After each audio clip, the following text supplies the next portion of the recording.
Hipertensão fora da gravidez, que aumenta durante a gravidez, ou pré-eclâmpsia, eclâmpsia, HELP síndrome. Olha quanto nome diferente, né, para a gente aprender na gestação.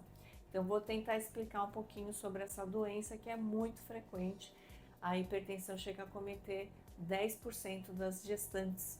Então, é uma patologia que a gente precisa sempre ficar de olho quando a gente encontra uma gestante.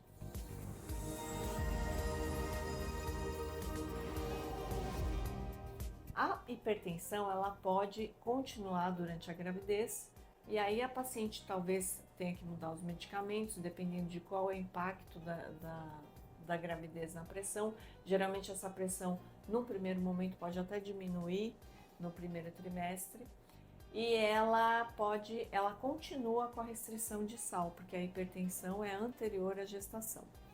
Quando a paciente tem o aumento dos níveis pressóricos depois das 20 semanas, aí se caracteriza a pré-eclâmpsia. A pré-eclâmpsia ela é uma insuficiente invasão dos vasos da placenta em relação ao útero, porque os vasos ficam com restrição. Em vez dos vasos ficarem calibrosos e fazer a troca de oxigênio, de nutrientes com a mamãe, esses vasos ficam finos e eles invadem de uma maneira insuficiente a parede do útero.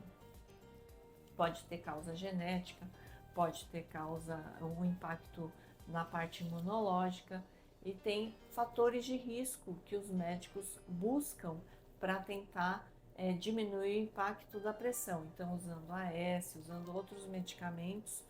E a gente sempre pergunta o histórico, então, se a paciente já teve pré-eclâmpsia em gestação anterior, se é a primeira gestação, se a paciente tem doenças autoimunes, o lúpus, por exemplo, aumenta o risco, se a paciente tem obesidade. Então, a própria existência de uma hipertensão arterial crônica aumenta o risco de pré-eclâmpsia.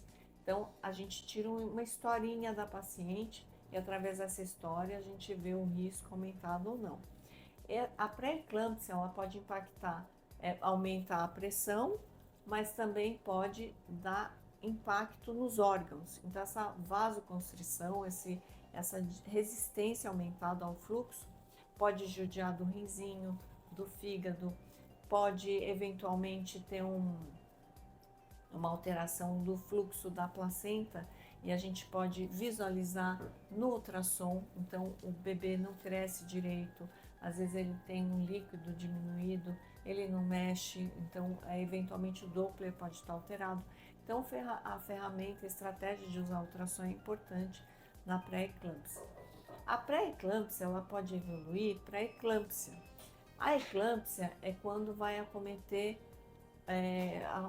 o sistema nervoso. Então a paciente vai ter convulsões, crises convulsivas, coma, eventualmente pode ter óbito tanto da mãe quanto do feto. E às vezes a gente tem que tirar o feto antes das 38 semanas, 40 semanas, e a prematuridade tem um impacto muito dramático no feto, dependendo da idade gestacional, se o pulmãozinho não estiver preparado para a vida extrauterina. Pode também, como consequência da pré-eclâmpsia, ter a síndrome de HELP. Então, essa síndrome ela se caracteriza por hemólise, esse vasinho estreito na periferia pode quebrar as células do sangue, as células vermelhas do sangue. Você pode ter um aumento das enzimas do fígado pelo impacto, essa vasoconstrição, ela pode judiar do fígado da paciente e também pode diminuir o número de plaquetas. Esses quadros, acontecem, mas eles não são tão frequentes, tá? Então não é para vocês ficarem, claro que a pressão a gente tem que ficar de olho, mas ela não é um quadro assim tão frequente a ponto de você passar a gestação inteira ansiosa. Existem meios da gente detectar sinais de pré-eclâmpsia, esses fatores de risco, e a gente tem medicamentos, AS ou cálcio, para a gente tentar diminuir o risco.